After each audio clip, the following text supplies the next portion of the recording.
Кыргыз өкмөтү казино баштаган оюн-зоок жайларын кайра ачалы деп жатат. Орусия Украинага чабуул тактикасын өзгөрткөнү кабарланууда. Абактагы Атамбаев президент Жапаровго кат жазып, ат коюп да жиберди. Бир сөз үчүн адвокатты камап, кыргыз соттору элде жок жорукка барышты. Менин атым Токтобек Үсөнов, Медиа Хаб каналына жазылып, ушул видеону аягына чейин көрүңүз.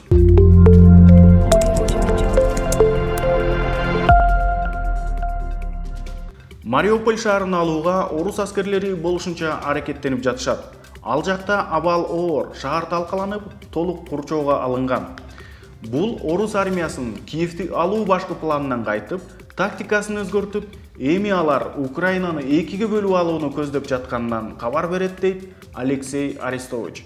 Ал арада Орусиянын коргоо министрлиги да билдирүү таратып, анда Украинада жүрүп жаткан атайын операциянын биринчи бөлүгү аяктаганын, эми атайын операциянын экинчи бөлүгү ишке аша баштаары айтылат.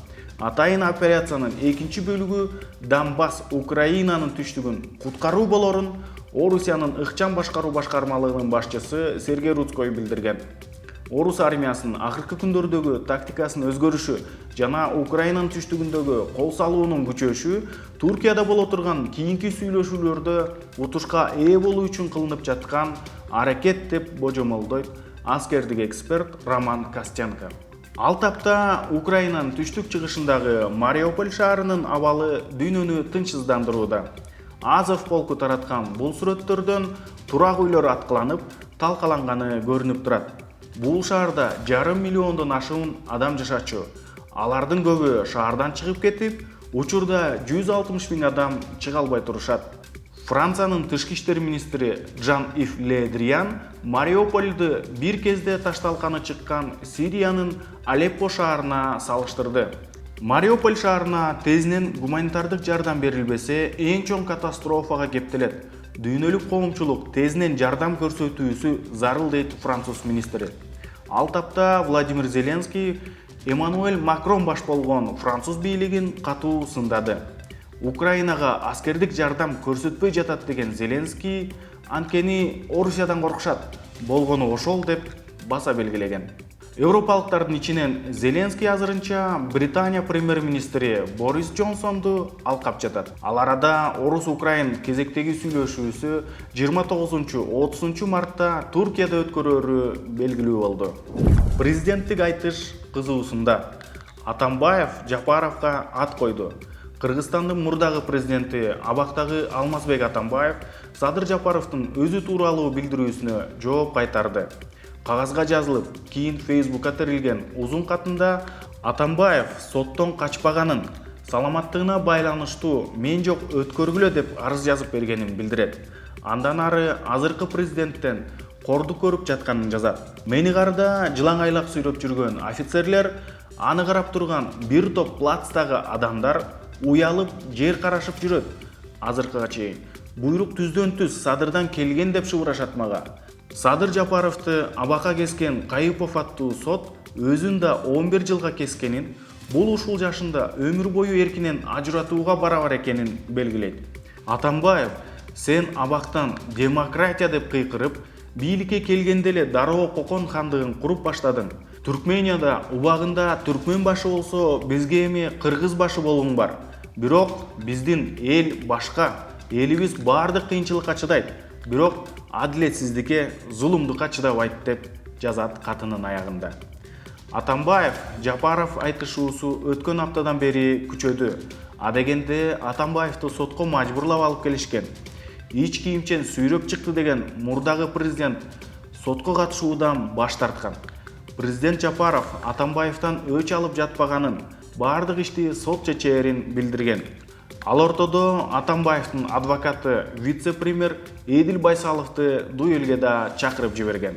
Атамбаевдин кызы Жапаровду карикатурага салып, бул үчүн президенттин пресс-секретары жооп берген. Сот сотту эмес, адвокатты чокуйт.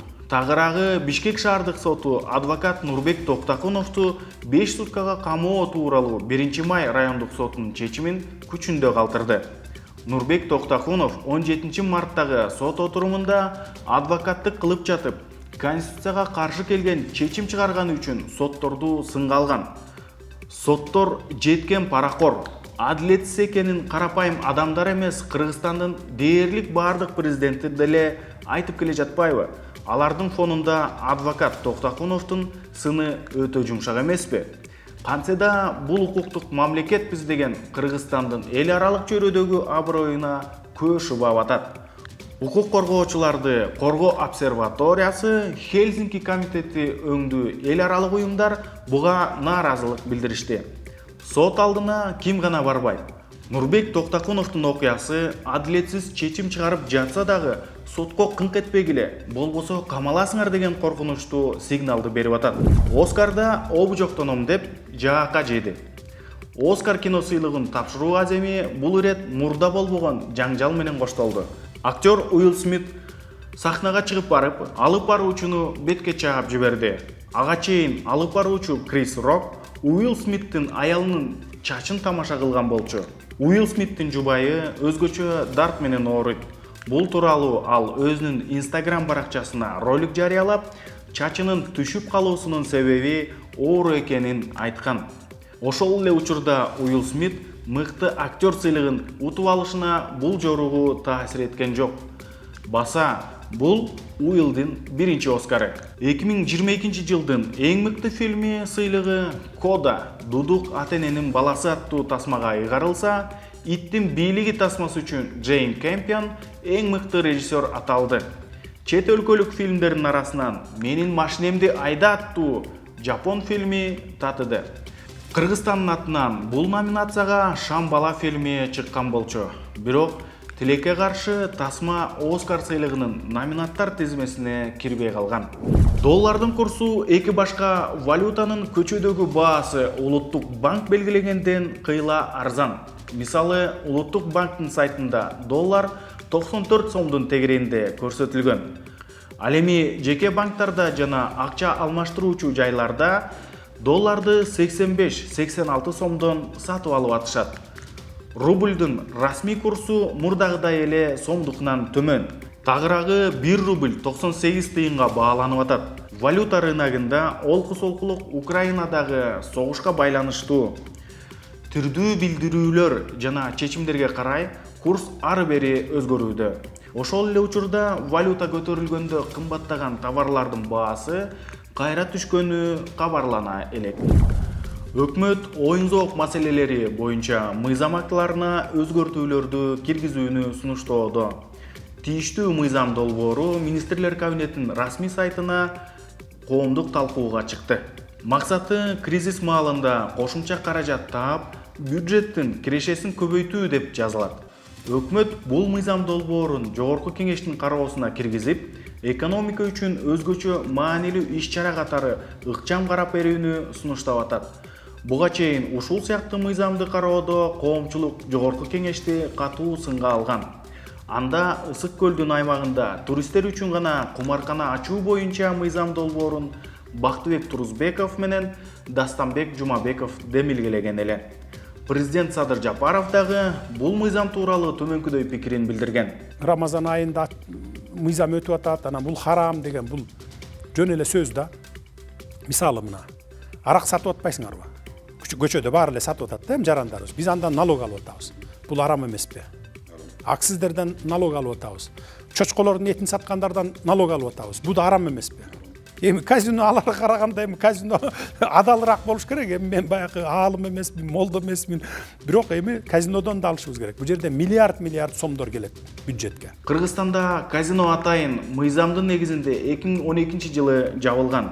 2015 жылы тотализаторлор менен букмекерлердин иши токтотулган. Бирок кумарканалар тымызын иштеп келери жашыруун деле эмес. Айтмакчы, жаңы мыйзам долбоорунда кумарканаларга Кыргызстандын жарандары жана 21 жашка чыга элек чет өлкөлүктөр кире албай турганы жазылган. Бирок ушул эреже сакталарына ишенесизби? Кумарканаларды ачуу бюджетке реалдуу салым кошот деп ойлойсузбу? Деги эле казино баштаган кумарканаларды ачууга макулсузбу же каршысызбы? Пикириңизди комментарийге жазыңыз. Бүгүнкүгө карата алынган жаңылыктардын топтому ушул болду. Сиздер менен мен Токтобек Үсөнов болдум. Көрүшкөнчө.